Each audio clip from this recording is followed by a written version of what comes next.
Ẹ káàsán gbogbo ibi tá a bá ti ń wora wa káàkiri. Bóyá kí n kọ́kọ́ kí wa lédè kan wípé a kú postponement yìí o. A máa kú postponement election yìí o. Inú mi dùn láti wá síta gbangba. Àwọn èèyàn ti wà káàkiri. Lẹ́ni ó yẹ kí election president àti House of Rep kan yẹn ó yẹ kó wáyé. Ṣùgbọ́n fún ìdí kan àbí kejì, àjọ elétò ìdìbò INEC wọ́n jẹ́ ká mọ̀ yìí pé kò sọ́gbọ́n táwọn fẹ́ dá sí o ju káwọn sún ọjọ́ náà káwọn sún síwájú. Ẹ mọ̀ wípé kò wá sí bó ṣe lè wù kó ṣe tó, a máa rá àwọn èèyàn tínú wọn dùn, a máa rá àwọn èèyàn tínú ò dùn. Orí títì la wà yìí, gbogbo àwọn èèyàn tó ń kọjá lọ, a ti ń gbọ́ ọ̀rọ̀ lẹ́nu wọn látẹ̀kan. Gbogbo ẹ̀yin tẹ́ ẹ bá ti gbọ́ nǹkan táwọn èèyàn sọ tẹ́lẹ̀, ẹ lọ sórí YouTube wa, ẹ ti rí nǹkan táwọn èèyàn ti sọ lọ́lọ́kan òjọ̀kan. www.youtube.com/AMmediaTV. Èèyàn kan náà wà lẹ́gbẹ̀ẹ́ mi báyìí, ẹ máa bọ̀ wá báyìí, ẹ máa bọ̀ wá báyìí, ẹ máa bọ̀ wá báyìí. Àwọn èèyàn fẹ́ sọ̀rọ̀, àwọn èèyàn ń sá fún kámẹ́rà. Election ti tèmi yìí tán postpone, kí ni nǹkan tẹ̀yin rí sọ sí? Ó bà mí nínú jẹ́ ó pọ̀. Ó bà yín nínú jẹ́? Why tó ṣe bà yín nínú jẹ́? Gbogbo wa ti fọkàn sí èdè pé èdè la máa dìbò. Ok. Pé kìíní so àbí ta dẹ̀ ń gbọ́ pé wọ́n ní kò possible lé ní mọ́ pé kìíní so ó jẹ́ kan tó. Kí wá ní kí ni àmọ̀ràn titi yín àbí èrò titi yín tẹ́ lè sọ fún ìjọba? Ìmọ̀ràn mi náà ni pé bòbá tó bá máa fi sí Ọlọ́run jẹ́ á rí wàhálà. Àmín. Ẹni tó máa tígbà rẹ̀ máa sàn wá tó máa rọ̀ wá lọ́rùn ní kọ́nà bá gbé síbẹ̀, so Ọlọ́run jẹ́ á rí láburú sí wàhálà. Àmín. Aburú ò ní ṣe wá lórílẹ̀‐èdè Nàìjíríà. Orúkọ titi yín sà? Orúkọ mi ni Isa Yusuf Ọlátúnjí. Ok, iṣẹ́ kí lẹ̀yin ń ṣe? Mo ń ta building materials. Ṣé ẹ tún wá ń padà sí ibi iṣẹ́ yín ní báyìí? Mo rò pé ọkẹ́ wà nílé nìkẹ́ tí ẹ sùn díẹ̀ ni. Èmi ń lọ bí iṣẹ́ nìyẹn, mo ń lọ bí iṣẹ́ gbàtọ́ ní kò selection mọ́lé ní, so èmi ń lọ bí iṣẹ́ nìyẹn. Bọ̀ a lérò wípé tó bá di next week ẹ máa túyáyá jáde láti lọ. Pẹ̀lú ògo Ọlọ́run kọ́ lọ ṣọ́ ẹ̀mí wa. Ó dà, ẹ ṣé gidigidi. Ọ̀nkù mi ẹ̀yin náà sún síbẹ̀ ayé ẹ wá sọ̀rọ̀. Àwọn èèyàn ń sá fún kámẹ́rà lọ́lọ́kanòjọ̀kan. Ẹ wo ẹ̀yin náà tẹ àjọ wà nílé tá a jọ ń wora wa yẹn, gbogbo yín pátápátá ni mo rí o. Mr. Kẹ́mi Rẹ̀mí Sayọ̀, gbogbo yín pátápátá ni mo rí lọ́lọ́kanòjọ̀kan. Ẹ káàárọ̀ sà, ẹ máa bọ̀ wá. All right, this is one of the sampling opinion of these postponements of the general election. Ẹ̀yin náà tẹ wà nílé, kí lè ro títí tí yín? Ẹ má kàn jẹ́ ká kàn wà nílé ká sọ pé ok kí làwọn fẹ́ useless Saturday. Ṣé Madam Kẹ́mi Sayọ̀, àwọn sọ pé useless Saturday lọ́dọ̀ títí yín. Àwọn ẹlòmíì máa wà nígbà tó yẹ pé wọ́n á ra tún bẹ́ẹ̀dì wọn, kí ni wọ́n á ṣe? Wọ́n á gbọ̀n pẹ́pẹ́pẹ́pẹ́. Ẹni tó ti gbà àwọn ráìsì bí irú wa báyìí, àwọn tá a ti gbà àwọn tọ́kí, a máa ra bọ́ sínú ilé, kí la máa ṣe? A máa ṣe, a máa jẹ, a máa sùn. Ẹ mọ̀ para náà ń fẹ́ sinmi, wọ́n fẹ́ ká sinmi. Good morning my sister. Come. Okay. A ṣì wá ń bì báyìí o. Àjọ máa ṣe ètò títí tèmi ni. Kí làwọn sọ? Wahab Mohammed, ó tó gẹ́. Okay, níbo nìyẹn? JCMC Alhaji Sarafa Abọ́lájí, kí lè ro títí yín nípa election tó postpone yẹn? What are your opinions? As a good Nigerian, as a good citizen of Nigeria, you should have something to say. Good morning, sir. Okay. All right. Níta gbangba báyìí, ẹ mọ̀ pé ìta gbangba náà là á ti ń ta gbangba. Ìta gbangba báyìí òun náà lẹ̀yẹ tí máa ń fò. Ìta gbangba báyìí náà làṣà ló ti máa ń ṣe ti tiẹ̀. A ti wà lórí títì. Orílẹ̀ Ègànmú la wà nílùú Èkó níbi tá a wà níbí báyìí. A máa ráwọn èèyàn kọ̀ọ̀kan àbí méjì tá a máa béèrè opinion sí tuntun. Good morning, sir. Good morning, great Nigerians. God bless you. Can I have your opinion? Come, sir. Move closer, sir. Good morning. It's my pleasure to have you here. People are watching you live and direct on the Facebook Live. My name is Ayodeji Sodiq Olalekan. I want to hear your opinion about the postponement of these elections. Can I have your opinion, sir? Are you happy? My name is Ola Joseph Omotosho. Okay. You see what is happening? Ọmọ Yorùbá ni yín. Ọmọ Yorùbá ni yín. Ẹ fẹ́ kàn sọ Yorùbá. Jẹ́ wá ní kí n fẹ́ kàn sọ Yorùbá. Ṣùgbọ́n jẹ́ kí n kọ́kọ́ sọ òyìnbó kí n tó wá sọ Yorùbá. Ó yá, say it. Torí pé nǹkan tó ṣẹlẹ̀ ní wákàtí ọ̀wọ̀ yìí, ó dùn mọ́ mi nínú. Èjì ń bẹ ní pé ṣe rí bí wọ́n ṣe dá pé kí election yìí pé kó má hold. Bóyá wọ́n ti rí nǹkan kan tó jẹ́ pàtó tó jẹ́ pé ó fẹ́ ṣẹlẹ̀ lọ́jọ́ tèmi. Wọ́n ṣe dá dúró. Torí pé bí ò bá nídìí obìnrin kì í jẹ́ kú mọ́lú. Èjì ń bẹ ní pé ẹ jẹ́ ká tún wá sọ̀rọ̀ lórí ọ̀rọ̀ àwọn tí INEC náà pé ó yẹ kí wọ́n ti rí gbogbo nǹkan tó wọ́n fẹ́ ṣe ní bẹ̀rẹ̀ pẹ̀pẹ̀, gbogbo nǹkan tó fẹ́ ṣe ní bẹ̀rẹ̀ pẹ̀pẹ̀ kò ń ṣe nípa ọ̀rọ̀ election yìí. tó bá yà nǹkan kan ni o material ni o tó àbí nǹkan kan báyìí ni o tó ó ti yẹ kó ti mọ̀ tẹ́lẹ̀ rí àná ẹ̀ta mẹ́ ni pé bírú ilé ìtọ́sí àsọdọ́ ní òru èyí pé kò ní sí election mọ́ ó ti ba àìmọye nǹkan jẹ́ fún àwọn ẹlòmíì ó ti yẹ kó ti sọ tẹ́lẹ̀ ẹlòmíì yọ kó ti lọ bí iṣẹ́ ẹlòmíì ní business rẹ̀ kò sí. torí ó ti ba ọrọ̀ ajé jẹ́ ṣùgbọ́n ó ti yẹ kó ti sọ earlier before now torí pé àti ní ẹ̀yin tí ń padà sẹ́nu iṣẹ́ yín nìyẹn báyìí mo rí pé ti gbé tẹlifíṣàn dání. bẹ́ẹ̀ ni ẹ lè sọ bẹ́ẹ̀ pé mo ń padà sẹ́nu iṣẹ́ mi èmi ti close lẹ́nu iṣẹ́ mi lẹ́yìn iṣẹ́ ọwọ́ tèmi tún ṣe lèmi ṣe lọ síbi tí mo tún fẹ́ lọ báwọn èèyàn tún iṣẹ́ tẹlifíṣàn yìí ṣe. èmi ti parí iṣẹ́. ó dáa kí wàá ní àmọ̀ràn yín fáwọn èèyàn lọ́sẹ̀ tó ń bọ̀ pé kán jáde àbí kán sì dúró lẹ́nu pé àkúlẹ̀ sọ wọn kúlẹ̀ postpone again kí ni àmọ̀ràn titi yín àmọ́ kó ti ṣẹlẹ̀. àmọ̀ràn tèmi máa sọ ni pé gbogbo nǹkan tó bá ń ṣẹlẹ̀ ní ọ̀rọ̀ nàìjíríà yìí ẹ jẹ́ ká máa ṣì gbà nítorí pé kí ni kí ìtúnṣe kó lè dára náà ṣe ni àwọn tó wà lókè náà ṣe ń ṣe àdé sọ pé nítorí pé àwọn tó wà lókè ń bàjẹ́ káà náà máa bàjẹ́ ìgbọ́n kára fara balẹ̀ wípé di àsìkò yẹn nítorí pé nǹkan tí ò tó ó ń bọ̀ wá tó á tún ṣẹ́kù. nǹkan tí ò tó ó ń padà bọ̀ wá ṣẹ́kù. bẹ́ẹ̀ ni torí ẹ̀ ní àmọ̀ràn mi nìyẹn. orúkọ yín lẹ́ẹ̀kan sí sẹ́. orúkọ tèmi ni Ọlá Joseph Ọmọtọ́ṣọ̀. Okay. I'm happy to be here. Can I have your opinion, sir? Okay. Òun náà lẹ ti gbọ́ yẹn àwọn èèyàn nǹkan táwọn èèyàn sọ inú àwọn ẹlòmíì dùn sí inú àwọn ẹlòmíì ò dùn sí nǹkan tó pọ̀ lè pè yàn sọ ni pé ó yẹ kí wọ́n ti fún wa ní notice pé election léyìí o àwọn máa election léyìí o pé àwọn máa postpone ẹ̀ nǹkan tẹ́pọ̀ ẹlòmíì tí wọ́n sọ nìyẹn. Akíkanjú ọmọ lèmi ti ṣe bí akọni JCMC Adé Ìsọdíkọ Ọlálékan lèmi jẹ́ ọmọ oníkùnrin padà ọkọ̀ gbogbo ìlú èmi àdè máa sọ pé bí ìlú bá tóbi tó ju China lọ lágbàáyé ìlú dáàdì títí tèmi òun lọ́gá ogun ẹ súnmọ́ bíbá yìí ẹ súnmọ́ bíbá yìí ọmọ Nàìjíríà nìyí ọmọ Nàìjíríà nìyí ẹ máa bù wá. Good morning sir. Good morning. Okay.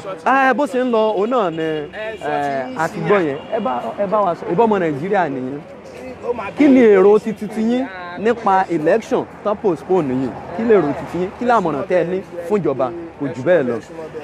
àwọn èèyàn tí ń wò wá lọ́lọ́kan òjọ̀kan nílé bọ̀dá yìí ń bẹ̀rù kámẹ́rà. kò sí màá ra tẹ́mi ní fún ọdún pẹ̀tọ̀ káláì gbogbo ẹ̀ kó wà successful tí òfin ní sí ogun tí òfin ní sí. tí òfin ní sógun tí ò ní sọ́tẹ̀ orúkọ titi yín. orúkọ tèmi ní Adé àwọn fàájì. ǹjẹ́nu yín dùn pé bó bá ṣe postpone àbí wọn postpone náà mo rí i pé ó dà pé ń lọ ilé ẹ fẹ́ lọ sùn padà nílé. bẹ́ẹ̀ ni inú mi lè fi dùn ni pé mo lè sọ pé inú mi dùn ni pé níwà àwọn ni wọ́n mọ táwọn rí tàbí àdébẹ̀nù mi mọ nǹkan tí bẹ́ẹ̀ fọ́dílé lójijì la gbọ́ pé wọ́n ní election yẹn ò wọ́ọ̀kì mọ́ ní èmi. bóyá bọ̀ ẹ̀yin náà lè wò ó pé gbogbo àná la lọ́gbọ́n lórí ẹ̀kan lè wò ó pé bóyá nǹkan ló ṣẹlẹ̀ kí lẹ̀yin wò ó pé bóyá ó lè ṣẹlẹ̀. bóyá àwọn lè rí i pé bóyá anything kankan àwọn ń fàṣù kankan tó yẹ pé ó tún ṣèǹjì sí kan tí gbogbo tọ́mọ̀ tẹ́lẹ̀ so tí wọn ò dẹ̀ fẹ́ tọ́wọ́ pé tí kíní ẹ̀ bá táwọn bá ní kó lọ bẹ́ẹ̀ ó lè fẹ́ dá méjì sí nǹkan míì so that lèmi fi wo pé wẹ́ tó bá yẹ pé next week náà ní gẹ́gẹ́ bí èròǹgbà wọn torí èròǹgbà wọn ni àlesọ pé tàwọn aráàlú. Okay. Meanwhile most of them gbogbo aráàlú tó mọ̀ pé èní ìbò ni. èní ìbò ni ṣùgbọ́n mo wò ó pé tó bá di ijọ́ mẹ́jọ ẹ̀ tó ní wà discourage láti sọ pé ẹ fẹ́ jáde lọ dìbò. na only that one I dey fear now. Maybe you no go even vote. Why now? I dey fear you know say all this thing wey come happen now nobody expect this one. Okay. So lórí gbogbo ẹ̀ next week then àwọn sọnù ẹ̀ sí ẹ̀ ká má yẹ kó yẹ ní. ọjọ́ yẹn nù. Alright àmín òun lẹ ti gbọ́ yẹn kò ń ṣe wípé bóyá kó àwọn èèyàn kan jọ síbì kankan àwọn à ń lọ káàkiri òun ni à ń gbọ́ èrò táwọn èèyàn ní good morning my brother. Okay a ti wà ní orílẹ̀ Ìgànmú náà la ṣì wà o orílẹ̀ Ìgànmú ìta gbangba ibẹ̀ náà la wà yìí Ìfẹ́sowápọ̀ iron and market and building materials and market ẹ jẹ́ kí n zoom ẹ̀ dáadáa kẹ́yìn náà kẹ́ ẹ lè bá a rí kẹ́ ẹ rí i pé àpárọ̀ ibi tá a wà òun nìyẹn tẹ́ bá rí dáadáa ẹ̀yin tẹ́ bá mọ̀nà CMS ní ìlú Èkó ẹ máa rí i pé òun nìyẹn ẹ rí i pé gbogbo ojú títì tẹ́ bá wò dáadáa ẹ rí i pé ojú títì gan dá àwọn èèyàn tó túmọ̀ sí pé àwọn èèyàn ti gbáradì fún ìdìbò eléyìí tó ń ṣẹlẹ̀ báyìí kí wàá ní nǹkan tá a lè sọ kí ni nǹkan tí ń kálukú fẹ́ ṣe ẹ káàárọ̀ sà.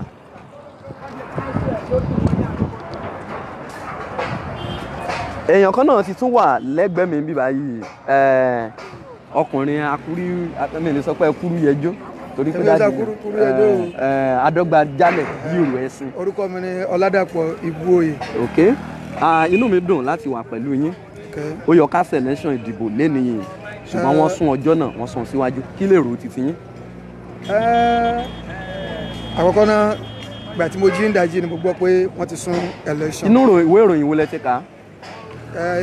Mo ń gbọ́ ní inú Bond FM. inú Bond FM ibẹ̀ lẹ ti gbọ́ ok pé wọ́n ti sún so nínú ìròyìn yẹn ni wọ́n sọ pé around 3 o'clock ni wọ́n announce àti ẹ̀gbọ́ pé wọ́n ní àti ọ̀sán àná ni wọ́n ti ń ṣe meeting ìpàdé kan sí kejì kí wá ní èrò títí yín lórí ìdìbò wọ́n sún ọjọ́ náà síwájú báyìí. Èrò tèmi ni pé gbogbo ìgbà tí wọ́n bá dì kọ́lọ́ jẹ́ kó wà fair and fair kó wà okay but ó kàn dùn wá pé because many people especially ní ọ̀dọ̀ wa many people ti travel lọ sí ìlú wo lẹ́yìn ti wá. wá láti Rorẹ́ nípínlẹ̀ Kwara so many people ti travel lọlé tó dẹ̀ pé ó jẹ́ disappointment fún wa so for me tó bá fẹ́ sùn ó yẹ kàn ti sùn sẹ́yìn before ó yẹ kàn ti tètè kí kéde ti wà before this time so many people get me lunch hotel tó pé àgbà tí ò wá bínú òun náà lọmọ rẹ̀ máa ń pọ̀. so bẹ́ẹ̀ síbẹ̀síbẹ̀ olùdẹ̀dẹ̀ ọmọ Nàìjíríà rere ni mí gbogbo ìgbà tí wọ́n bá sun sí olùdẹ̀dẹ̀ ká dìbò. ẹ tún mobilize àwọn èèyàn yín lọ lé ká tún lọ dìbò fún gbogbo wọn tán ní PVC ni o. so yes wọ́n tó ní náà ni so for me tó jẹ́ tèmi nìyẹn. kí wàá ní àmọ̀ràn tẹ́ ẹ ní fún ìjọba ẹ ti gbà àwọn aráàlú nímọ̀ràn pé ká má wà discourage kí làmọ̀ràn tẹ́ ẹ ní fún ìjọba. Àmọ̀ràn tí mo ní fún ìjọba ni pé kí ìjọba kí wọ́n try possible best wọn àkọ́kọ́ náà Nàìjíríà need security because according to the tí mo gbọ́ lánàá ń sìn pé bóyá Kaduna pé oníye èèyàn tán ló kú mbẹ̀ so I need the full security láti pé kí ìbò yẹn kó lè wà. ní àtàrí ìdìbò tó ń bọ̀ lọ́nà àti tá a bá parí ìdìbò náà. àti tá a bá parí ẹ̀ náà so that kí ìjọba kí wọ́n ṣe proper kíni tó yẹ for security. àwọn èèyàn ń wò wá ní oníkálukú wọn náà ni ẹ dákun torí Ọlọ́run ẹ má jẹ́ ó ṣàwà nìkan ẹ máa bá wa ṣíà bẹ́ẹ̀ sí ń ṣíà yẹn ẹ máa ṣíà owó kẹ máa ṣíà ọlà láàrin ara yín ẹ ṣe gidigidi gan. God bless you sir thank you very much. I still remain my humble self ara iṣẹ́ ìlú òun náà lájọ wa ń ṣe báyìí ẹ jọ̀ọ́ torí t'Ọlọ́run ẹ lọ sórí YouTube channel wa ẹ kàn ṣe kí ni ẹ subscribe youtube.com/ammediatv àbí kẹ́ ẹ kàn wá AM Media TV ẹ kàn wá ẹ káàárọ̀ sà inú mi dùn láti wà pẹ̀lú yín níbí báyìí lẹ́yìn àárọ̀ yìí orúkọ titi yín sà. Ahmed Adams ok ọmọ ìlú wo ni yín sà. Kwara State. Akílódé ẹ ní PVC ni agbọ́pọ̀ àwọn ọmọ Kwara ti lọlé. Bẹ́ẹ̀ ni àgbàtà àdìpé ọ̀nà òtún rẹ̀ ká lọ. Bàtẹ́rì kọ́nà òtún òun ni ò jẹ́ kẹ́ lọ. Ó dà ní àtàrí ìdìbò tán sún ọjọ́ náà síwájú kí ni nǹkan tẹ̀yìn rí láti sọ lénìí. Wẹ́ ọ̀rọ̀ Nàìjíríà akólọ́lọ́ lọ́wọ́ kọ́lọ́ mọ́sàbà ṣàtúnṣe kó dáa jù báyìí. Ẹ̀yin ilé ìbọ̀lẹ̀ máa sọ pé any disappointment is a blessing. Gbogbo tó bá ti ní ìdíwọ́ díẹ̀ báyìí ó dà pé yóò padà dáa náà ni. Èmi kàn ní prayer fún Nàìjíríà pé Ọlọ́run jẹ́ kó dáa láti rírì rẹ̀ jẹ́ àwọn aṣíwájú wa kọ́lọ́ máa fi wọ́n ra wọn dára wọn láàmú kọ́lọ́ jẹ́ kí wọ́n bá rí Nàìjíríà tó bá ṣe ń fẹ́ níta nídìí náà. Ọ̀dà ṣé a nérò yìí pé tó bá di ọjọ́ mẹ́jọ tá a fẹ́ tún dìbò yẹn di ẹ jáde síta láti lọ́jọ́. pẹ̀lú ògbọ́lọ́ àjàdá àjọ dìbò ẹni lágbára. ẹ ní káàárí ọkàn ẹ ní sọ pé àbọ̀ ti postpone ẹ̀ tẹ́lẹ̀. àmín agbára ọ̀la àjọ dìbò yẹn ni. orúkọ ti fi yín lẹ́yìn kan sísan. Ahmed Adam. ok inú mi dùn wípé mo pè yín ẹ̀dẹ̀dá mi nù God bless you sir. ó náà lẹ ti gbọ́ yẹn o àwọn èèyàn wà káàkiri bá a ṣe rí àwọn èèyàn lọ́lọ́kan ìjèjì òun náà là ń pè wọ́n pé kí lè ro títí yín o kí lẹ́yìn náà ní sí o ẹ̀yin náà tẹ́yìn náà tá a jọ ń wúra wà yẹn kí ni nǹkan tẹ́ ẹ ní láti sọ kí lámọ̀ràn títí ti yín láti bá ìjọba sọ kí lámọ̀ràn títí yín láti gba aráàlú kí ni nǹkan tẹ́yìn wò wípé kí ni nǹkan pàtó tó ṣe postpone election yìí àwọn ẹlòmíì mọ̀ àwọn ẹlòmíì ò mọ̀ ṣùgbọ́n àwọn tó mọ̀ wọ́n pọ̀ jù àwọn tí ò mọ̀ lọ dáàdi ẹ̀yin náà máa bọ̀ wá bíbá yìí ẹ káàárọ̀ sàn inú mi dùn láti pé àwọn dáàdi àwọn tó fà àwọn tó handsome gan handsome ẹ súnmọ́ bíbá ẹ súnmọ́ kámẹ́rà ẹ má bẹ̀rù kámẹ́rà Ayọ̀dèjì Sodiq Ọlálékan lórúkọ tèmi ọmọ ìlú wo lẹ́yìn sàn. ọmọ Kwara State. ìlú wo nílùú yín Kwara. Ajégúnlẹ̀dẹ̀ra. ó dà pé àwọn ọmọ Kwara pọ̀ ládùúgbò yìí gan. Àgbójì district. bọ́ ẹ̀ ní PVC ni agbópọ̀ ọmọ Kwara ti lọlé. mo ní ti Lagos State. ti Lagos State lẹ́ni ẹ̀dẹ̀ ti dúró lẹ́kọ̀ọ́ pẹ́ fẹ́ dìbò. ṣé wàá lọ ń dìbò ní àbíbo lẹ́ ń lọ. òye wa o àwa ń lọ síbi iṣẹ́ báyìí. ẹ ń lọ bí iṣẹ́ ok a ti gbọ́ pọ́n náà ti postpone election sẹ́yìn náà gbọ́. àwa gbọ́mọ́jú. bó lẹ ti gbọ́ ẹ kà á lórí Facebook àbí lórí news bó lẹ ti gbọ́ ní Bond FM. Bond FM ẹ̀ ń gbọ́ Bond FM gan bí. dáadáa rédíò ti wà ní. ok pàtó nǹkan tá a fẹ́ bèrè lọ yín ni pé kí ni èrò títí yín nípa election tó sún ọjọ́ náà síwájú. èrò títí tèmi lórí nípa election tó sún síwájú ni pé ìjọba ṣe àfojúdi pẹ̀lú aráàlú. ìjọba ṣe àfojúdi pẹ̀lú aráàlú látàrí kẹ́nẹ̀. nítorí pé kò yé èmi torí election yìí ó sàtì ní yíyẹ tí wọ́n ti ń process yẹn ẹ bá tẹ̀ máa sún election síwájú ẹ ti máa sọ fún wa tó bá ti kú bí 3 weeks ẹ ti máa sọ kò ń ṣe gbà táwọn kan ti travel tán ti lọ sílùú so ẹ prosome ẹ fúnjọ́ mẹ́jọ ní ìsìn àwọn tán ní plan pé kán dìbò kán dẹ̀ tó padà sẹ́nu iṣẹ́ wọn so it's a wasting of money sọ máa jòkó síbẹ̀ yẹn fún ọjọ́ mẹ́jọ ni àbí. bí irú àwọn tán ní PVC Kwara ní tán ti lọ yẹn tí ó dẹ̀ ṣe pé bóyá ẹgbẹ́ òṣèlú kankan ló fún wọn lówó tí ó sì business wọn. àwọn ni wọ́n fowó ara wọn sponsor ara wọn lọlé sọ máa dó síbẹ̀ díjọ́ mẹ́jọ so èmi kàn ká fún gbà tó jẹ́ pé ìjọba tá a wà nínú ẹ̀yìn ò kára lókun. kára lókun kí wàá lámọ̀ràn títí yín. àmọ́ ìdèmí ni kí wọ́n kára lókun nítorí pé káka wá fún yẹn nítorí kò sí bẹ́ẹ̀ sì máa pẹ́ lórí àlééfà tó sàmà bọ́ọ̀lù ẹjọ́ kan pátì táwọn ọ̀dẹ́ ń kọ́mẹ̀tì ń gbà yí pátì tiwa náà ní APC. ó dà àti àwa ṣèpolówó ẹgbẹ́ òṣèlú kankan àwa wá béèrè àmọ̀ràn wọn. no kó má jẹ́ pé bóyá nǹkan tí àwa ń sọ wọ́n máa rò pé à ń sọ ní ìgéṣẹ́ ní bọ́ọ̀dù à sọ ìgéṣẹ́ ẹni bó ṣe rí la ṣe ń sọ. bó ṣe rí náà ni God bless you sir ẹ ṣé gidigidi ẹ káàárọ̀ sà ẹ̀yin náà fẹ́ sọ̀rọ̀ àbí kí ni èrò títí ti yín látàrí election tí wọ́n postpone yẹn.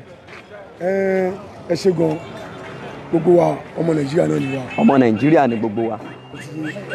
ọdún yẹn ṣẹlẹ̀ yìí ó yé wa dáadáa a mọ̀ pé postpone election tó ṣe pé abíyá ká má dìbò lẹ́nìí nítorí ìkọ̀kan ni gbogbo alẹ́ bíi pé tí ìbò yẹn bá wá sí pé wọ́n di lẹ́nìí ọlọ́mọ ẹ̀ka rí ogun ní Nàìjíríà yìí ó lè fà nǹkan tó yẹ pé Nàìjíríà yìí ó lè collapse wọ́n mí pé Nàìjíríà yìí láti bí ìwé ni ìlọ kápẹ́ ìbò yẹn wáyé lẹ́nìí Nàìjíríà lè bẹ̀rẹ̀ sí ń dáwó láti òní lọ. kí làwọn òye nǹkan tẹ̀yìn rí. òye máa wá ṣe ní àná mo wà lórí social media mi wo àwọn Facebook mo nǹkan tó ṣẹlẹ̀ bí kan ní INEC office kan ó jóná wọ́n gbé dàsí woman kan wọ́n náà ká bí àwọn PVC card about 5,000 ní wọ́n rí nínú mọ́tò woman yẹn ní àsàtà náà tẹ́mi fojú àmì tẹ́mi lọ rí báyìí tí mo rí tó sẹ́ẹ̀lì ẹ̀. mo wá wò pé tí a bá ń bá lọ báyìí nílùú yìí tá a bá yìí ti wá solution sí ọ̀rọ̀ ìlú yìí tó bá ń lọ bẹ́ẹ̀ ìlú yìí ibi tí àwa believe pé bóyá kó dé ní ti dáadáa because ẹni ká má sọ̀rọ̀ nípa ẹgbẹ́ kàdé má sọ̀rọ̀ nípa bóyá àbá ṣáìdì. ẹ má tẹ̀lé ẹgbẹ́ òṣèlú kankan ẹ sọ̀rọ̀ gẹ́gẹ́ bíi pé èrò títí. ó ní pé nọ́mbìlì pé bá ṣe wà yìí àwa rí i pé àtúbọ̀ ẹgbẹ́ bí kan tí ẹ̀ǹkan náà sọ̀rọ̀ ẹ̀kan pé bí a wọn ò ka aráàlú kú amúra wo ló tọ́ ìdíwé tí wọ́n fi cancel election yìí àti kó tó gbọ́n máa tẹ́ stamp yẹn ó yẹ kó tó máa fọwọ́ bí i like 3 days but suddenly wọ́n gbà pé kò sí election mọ́lẹ́ ni èmi tẹ̀ jí láwọn ẹ̀mọ́ gbà kí wàá mi ti múra tí màá kàn fún mi gbà cancel election kí kò sí election mọ́lẹ́ ni I'm so surprised. kí wàá ní àmọ̀ràn yín ó ti ṣẹlẹ̀ kò sọ́gbọ́n tá a fẹ́ rí dá sí. àmọ́ tó ń kọ́ yìí ni pé nǹkan máa bẹ àwọn yẹn pé tó bá di next week yẹn káwọn ẹ̀ jáde kó dìbò fún ẹni tó máa gbé ìlú yìí débi tí ó máa ní àpẹẹrẹ dáadáa yàtọ̀ fún àwọn ajẹgúdújàrá tó ti ṣe bọ̀ látẹ̀yìn ẹ̀ka máa sọ̀rọ̀ náà ni bọ̀ tó yí wa pé ìlú ọ̀dà ìṣe ìlú yìí ní ọwọ́ yìí tí a bá fara dà àti ìgbà bíi fọ̀gú bí abíyé 8 years yẹn or more than that or 12 years gbogbo àmọ̀ pé ìlú yìí ó máa ní ṣe bọ̀. sẹ́yìn wá rò pa àwa ọmọ Nàìjíríà a ní sùúrù tó bá yẹn. ẹ ṣe gan sùúrù tá a fẹ́ níyẹn gangan òun náà ló wà fẹ́ ti bàbá yìí. ó dà orúkọ yín àti iṣẹ́ tẹ̀ ń ṣe.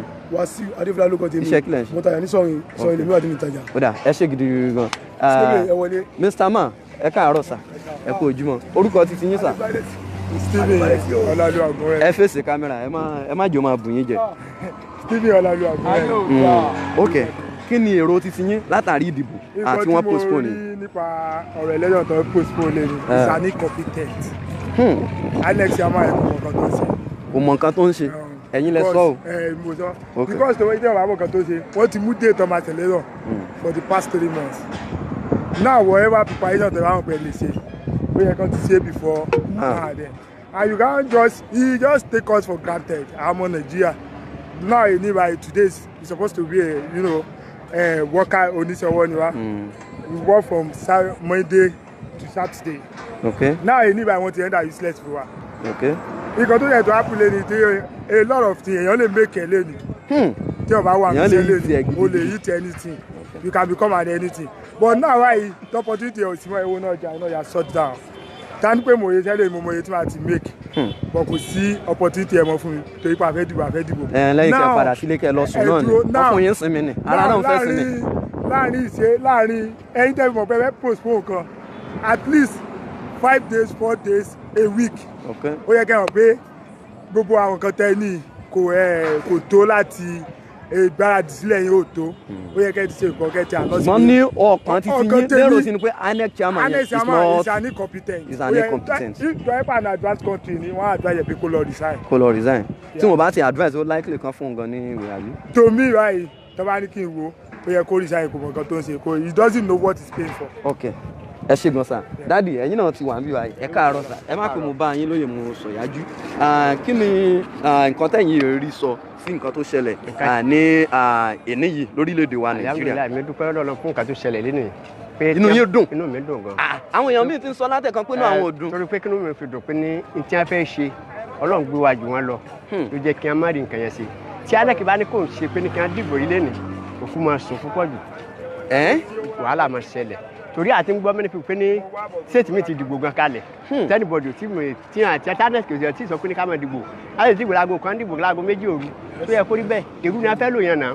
Àwọn tí wọ́n fẹ́ ba nǹkan jẹ́ ní a fẹ́ ṣe nǹkan yẹn àwòdẹ̀ gbàdúrà kí Nàìjíríà bàjẹ́. Èní yìí kí ó pa wá.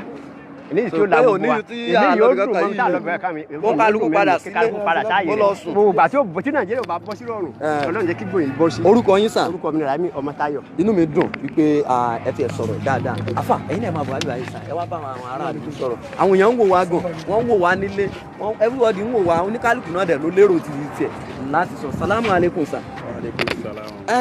Ìdìbò orílẹ̀-èdè Nàìjíríà ìyẹn ti tààrẹ ó yọ kó wáyé lénìí ṣùgbọ́n wọ́n ti sún ọjọ́ náà síwájú látàrí àwọn nǹkan kọ̀ọ̀kan tá sọ yìí pé ó ń ṣe fìtì fẹ̀rẹ̀fẹ̀rẹ̀ àwọn fẹ̀rẹ̀fẹ̀rẹ̀ táwọn èèyàn ń gbọ́ kí ni nǹkan tẹ́ ẹ ní láti sọ sí. A dúpẹ́ fún Ọlọ́run ọba tí Ọlọ́run ọba ní kí ọjọ́ èní kó bá ọgbọ aláyé gẹ́gẹ́ bí àwọn nǹkan tí àwọn aṣíwájú sọ nǹkan tó wáyé lénìí ó yẹ ká dúpẹ́ fọ́lọ́run orí à ń gbọ́ pé ọ̀pọ̀lọpọ̀ àwọn èèyàn gan wọ́n ti gba àwọn nǹkan sùtá bí nǹkan ìjà everything wọ́n ti kó láti pé ọ̀pọ̀lọpọ̀ òkú máa sùn léni àmọ́ gbà tán náà bá wa gbẹ bóyá Ọlọ́run fẹ́ kí ẹ̀jẹ̀ tálẹ̀ gẹ́gẹ́ bí ẹ̀ṣẹ̀ tó wà fún Nàìjíríà kó má bàa tún lékún bẹ́ẹ̀ lọ́lọ́run bá ẹ̀yin wò pé bóyá election yìí Ọlọ́run fẹ́ fi mú oore wá fún Nàìjíríà lọ́dọ̀ títí yín nǹkan tẹ́yìn rí sí nìyẹn Ọlọ́run fi ní kó rí bẹ́ẹ̀ àmọ́ gbogbo àti tó bá máa rọ̀ wá lọ́rùn náà lọ́lọ́run máa ní kí ó ṣe ẹlẹ́ẹ̀kejì náà gbọ́ àwọn tí wọ́n ń ṣèlú yìí kí wọ́n inú àwọn tí à ń tẹ̀lé náà olóòótọ́ tó wà nù wọn àwa náà mọ̀ wọ́n níwọ̀nba. Ẹ má dárúkọ ẹgbẹ́ òṣèlú kan. Ara olóòótọ́ tó wà nù wọn àwa náà mọ̀ wọ́n níwọ̀nba a dárúkọ olóṣèlú ọ̀kan bẹ́ẹ̀ yẹn kò sí ẹ̀ tó dẹ̀jọ́ onírọ́ náà a mọ̀ ọ́ bọ́n ṣe pọ̀ tó gbogbo ẹ̀ náà wà ń kọ́ ọlọ́ọ̀bá ní òun kì í sí lẹ́yìn alábòsí gbogbo nǹkan tó gbogbo tó bá máa yá ń kọ́ èyí tó máa rọrùn lọ́rọ̀ máa fi ṣe a sọ pé nìkan ló lè ṣe Ọlọ́run nìkan lọ́ba. Orúkọ yín lẹ́ẹ̀kan sí. Orúkọ mi ni Kamiludeen Olúwalógbọ́n. Ọmọ ìlú wo ni yín sà? Kwara ni mi. Ọmọ Kwara pọ̀ mi báyìí gan. Ó dà ìyẹn kọ́ la bá wa lé ní. Ẹ jọ yín ta ló tún fẹ́ sọ̀rọ̀ sí àwọn èèyàn ẹ wá bá wa sọ̀rọ̀ sí. Good morning sir. Yorùbá tún lẹ́yìn náà mo pẹ́ yín ó ti ẹ̀sìn ìbò ni ẹ jọ ọmọ yín náà báyìí. Ok wọ́n ti sún ọjọ́ ìdìbò síwájú àwa ń lọ káàkiri láti mọ èrò àwọn èèyàn kí lè rò títí yín nípa election tán sún síwájú. nǹkan tí ó yé mi ni pé INEC officer ó disappoint gbogbo ọmọ Nàìjíríà. Ẹ̀yin náà tún sọ bẹ́ẹ̀. because kò yẹ kó jẹ́ pé àárọ̀ ọjọ́ yẹn gangan ní àmọ́ declare pé kò ṣeé ṣe mọ́ gbólóhùn látijọ́ yìí kí nìkan gbóló fọkàn sí sẹ́kò àti kò ń ṣe last week kò ń ṣe ọ̀sẹ̀ tó kọjá náà sọ pé máa dìbò so kò ń ṣe lẹ́la àkọ́kọ́ tó bá yẹ pé máa ṣètò pé àbá dìbò rí ni ìkan tó dẹ̀ tán as a professor tó jẹ́ pé ìkan tó iṣẹ́ tó ń ṣe iṣẹ́ tó yàn láàyò tán dé appoint ẹ̀ kókó wá ṣe. Ẹ̀yin dẹ̀ wò pé à ń gbìyànjú ìyàwó dì kó má lè gbé díẹ̀. so ó disappoint gbogbo Nàìjíríà ní ti tèmi o kò competent kò kójú òṣùwọ̀n láti jẹ́ pé ó bá jẹ́ pé àárọ̀ ọjọ́ yẹn lásán pé so ọ̀pọ̀lọpọ̀ ń sìn wọ́n ti fẹ́ jẹ̀bi irú ààrẹ pé ọ̀dọ̀ ààrẹ ni ó ti wá. a ti wá mọ̀ pé ó ti ṣẹlẹ̀ báyìí nǹkan tí ó ṣe ni olóògùn ó ti ṣẹlẹ̀ ní kí làmọ̀ràn ti fi yín ọmọ Nàìjíríà. mo ti dúpẹ́ fọlọ́run pé bóyá Ọlọ́run ó fi lébi jìnnà sí Nàìjíríà ni because ọ̀pọ̀lọpọ̀ ti gbáradì pé bóyá bó bá ṣe máa jẹ́ ṣùgbọ́n nípa bẹ́ẹ̀ ká tún fi dúpẹ́ lọ́run pé Ọlọ́run fi lé ibi jìnnà but gbogbo ẹ̀ jùlọ àṣìṣe yẹn èmi rò pátó ọ̀dọ̀ àná kọ́mpútà ló ti wá. ẹ ṣé gan orúkọ yín lẹ́ẹ̀kan sí. orúkọ mi ni Adékanyè Ọláyẹmí. Mr. Adékanyè Ọláyẹmí àwọn náà láti bá sọ̀rọ̀ tán yẹn at least tá a bá ní ká kà ó máa ti tọ́wọ́n èèyàn bíi mẹ́wàá tá a ti sample lẹ́nu iye tọ́dẹ̀ ti bá wa sọ̀rọ̀ gidi a tún máa wà níbí báyìí bóyá a tún máa rẹ́ lòmíì náà tó máa bá wa sọ̀rọ̀ nípa nǹkan tó ṣẹlẹ̀ lórílẹ̀‐èdè Nàìjíríà lẹ́nìí ẹ̀yin náà ẹ má jẹ́ kó ṣàwà nìkan ẹ jọ̀ọ́ torí tọ́lọ́ ẹ bá máa share I can see you Ashti Fadiye Hakeem Atanda God bless you sir Mr. Abiodun Ninalowo God bless you sir Mr. Akanbi Hakeem I can see you ẹ jọ̀ọ́ ta ló tún fẹ́ sọ̀rọ̀ ẹ̀yin náà wá bá wa sọ̀rọ̀ sí nǹkan tó ń ṣẹlẹ̀ lórílẹ̀‐èdè Nàìjíríà. ó ti ń ṣẹlẹ̀ àwọn ọmọ Nàìjíríà inú ẹlòmíì dùn inú ẹlòmíì ò dùn ẹ̀yin náà ti gbọ́ ẹ rewind ẹ padà kẹ́ ẹ wo gbogbo ẹ̀ lọ́lọ́kan òjọ̀kan bó ṣe lọ nìyẹn ó dàbí pé ibi tá a máa rí dé lénìí òun náà nìyẹn good morning sir. nǹkan táwọn èèyàn ń sọ lórí ètò ìdìbò tó ṣẹlẹ̀ ní Nàìjíríà tó yẹ kó wáyé lénìí tí wọ́n sún ọjọ́ náà tí wọ́n sún síwájú oríṣiríṣi àwọn èèyàn lọ́lọ́kan òjọ̀kan òun náà nílẹ̀ tẹ́ bá ní ká ẹ wo ojú títì dáadáa ẹ rí i pé ojú títì dá dáadáa àpẹẹrẹ yìí náà ni pé àwọn èèyàn ti rẹ́dì láti dìbò ẹlòmíì gan lọ́bì kankan mọ́lẹ̀ nìyí ó wọ́n pé kó ń fẹ́ kan kó lọ sùn ni. Okay good morning sir good morning my name is Ayodeji Sodiq Olalekan we are going out to listen to people's opinion concerning the election the presidential election that was postponed good morning can I meet you sir? Okay. The election that's supposed to come up today has been postponed. What is your opinion? Our own opinion on nothing but if it's, I would suggest that it's never be the best thing during the election because whenever you want to postpone the election, at least the hours or days supposed to make pronounce on it, not at the end time. At this particular time, everybody are ready for the election. Despite the hour, just few hours, the program are giving some kind of excuse or as even have no. For me, I didn't see any tangible reason for the postponement. Just of no, because today you see everybody is ready for the election. Because you and me, we know who to vote. And it is a sign that we are responsible. Yeah, we are responsible, and there was I'm seeing it. There was no any kind of issue of much fighting, even at the actual time of it. Even yesterday, which many people are reasoning maybe the kind of fight or something like that will start happening everywhere. Everywhere was calm. There was peace. Where do you reside? I reside in this Orile. Okay. So there was peace, calm. Despite that, I walk everywhere yesterday. Check whether there's anything military or police guiding everywhere. There was nothing like that. People are friends within. People drink together, they chat together. Even this early morning, when I wake up, when I see the news, I was somehow, what's going on? I was shocked to hear that kind of news because it never be the main thing. One, it made people, especially business, it brought many things down in this country today, both international and national, and individual. In aspect of even only petty selling, it affects many things, which I know that in this country today, there's some things this thing bring down in physical aspect of money. Okay. Because we are facing that battle of that money issue that they are bringing economy down in this country now. That's major thing economy you are talking about, that things are not moving the way it is. Yes, sir, it has happened. And we know that it has happened. There's nothing we can do to it. As a law-abiding citizen, we just have to take it. We just have to accept it. Now, you have say your own opinion that it's not supposed to be so. They are not supposed to postpone the election. Now, what are your advice for the masses and the government concerning, because there's no how we are still going to have the election? Actually, election must be happen. Okay. My advice to the individuals and the government is that in cases of this kind of thing, based on election issue, if they are going to have anything about the postponement of the election, they should pronounce it early. so that the masses, whoever that is doing his business, should go, and when they are postponing it, they should make a declaration and give a tangible reason they want to postpone it. After giving that tangible reason, by postponing it, they make everything happen, pop and place, so that anybody that is doing his or her business can go there. Yeah. Then when they do it, because I definitely know that by next election, everybody will still come and feel like as I am now. The next election, I don't think that everybody will have the mind to come out. You personally, you as a person, I think you should be able to come out. Actually, if I will come out, but my own suggestion is that during the next election now, which I know that within 2 weeks' time, it's going to happen. You and I, we are not going to have that full mind to come out to vote. We are happy because many people now they are doing something in Akakus to do whatever they want. Because you know yourself who will choose to vote.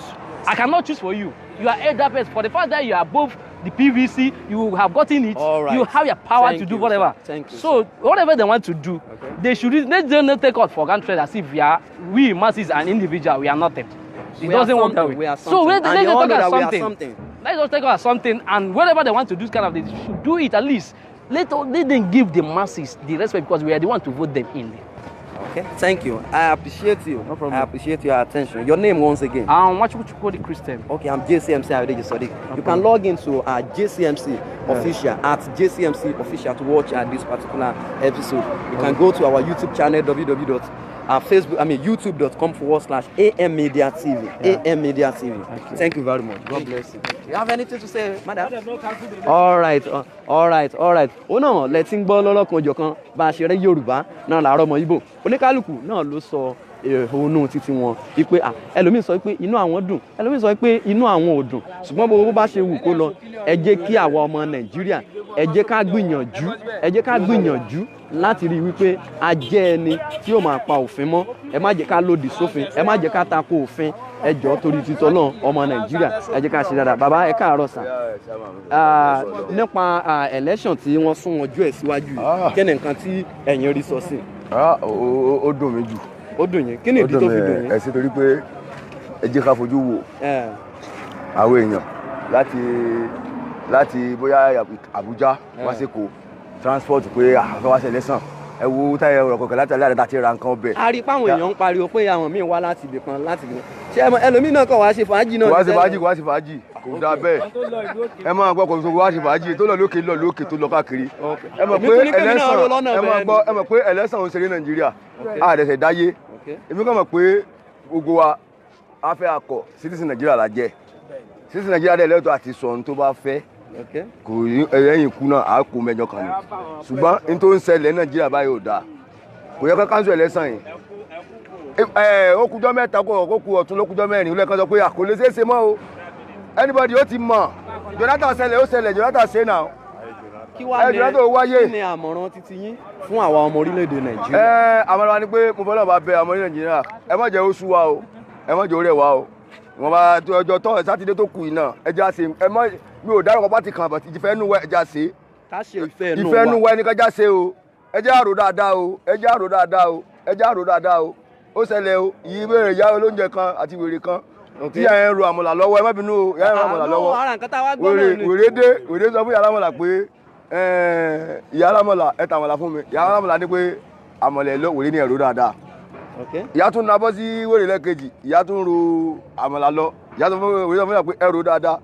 Ẹlẹ́kẹta ìyá tún sọ fún wèrè pé èló lẹ́fẹ́ wèrè ní ẹ̀rọ dáadáa. Ìyá bá kọ àmàlà tán, ìyá bù fún wèrè, ìyá fọbẹ̀ sófẹ́ rán sí i, ìyá bá padà ó bá ń lọ.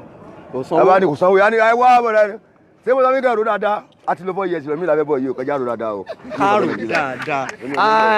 Ẹ wo ìfà tí máa sọ pé inú mi dùn látòrí désàlẹ̀ láàárọ̀ títí tèmi mi ẹ̀ parọ́ nítorí pé gẹ́gẹ́ bí ọmọ Nàìjíríà rere oníkálukú wa náà la ní èrònú títí wa wọ́n ní ká rò dáadáa o wọ́n ní ká rò dáadáa ẹ̀rù dáadáa o èrò náà tiẹ̀ lọ́bẹ̀ gbẹ̀gìrì torí pé bó o bá rò dáadáa tó o bá rò dáadáa á ní kókó ṣùgbọ́n tó o bá tún rò jù náà ó ṣeé ṣe kó jóná títí wa ò ní jóná.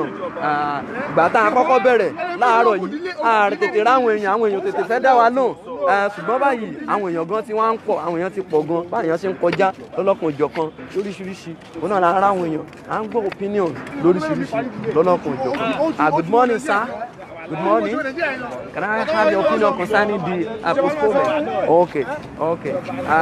Ẹ wo ó dàbí pé díẹ̀ náà báyìí ó tó nǹkan ní nǹkan èyí tá a ti ṣe lénìí òun náà ló ń jẹ́ òun ọmọ Nàìjíríà ẹ jẹ́ ká yára wa lọ́pọlọ ká yára wa ní làákàyè dáadáa. I still remember my humble self. This is me JCMC Ayọ̀dèjì Sodiq Ọlálékan is my name. Akíkanjú ọmọ lèmi ti ṣe bí akọni ọmọ wọn ní ìpínlẹ̀ padà ọkọ̀ gbogbo ìlú ńlá. Ẹdẹ mi àdè máa sọ pé bí ìlú bá tóbi tó ju China lọ lágbàáyé ìlú dáàdì títí tèmi òun lọ̀gá gbogbo wọn. Ìpọ́nrin iṣẹ́ òun bọ̀ sún ọ̀rọ̀ kan tó ṣà olùpọ̀ àlà ìlú ni mi mo lé téńté mo mú jọba mo falára mo fi jóye mọ̀jẹ̀ ìyàn tó bá gbìyànjú tó ṣe mí pẹ̀lẹ́ irun wọn anúwò ọ̀rọ̀ wọn àtòrò bí omi àfàárọ̀ kún òtòrò bí omi ìyálọ̀tà ọjà àdúgbò ọmọ ẹranko yáyò. Ẹ máa subscribe sórí YouTube channel wa www.youtube.com/AMmedia TV. I still remember my humble. Thank you.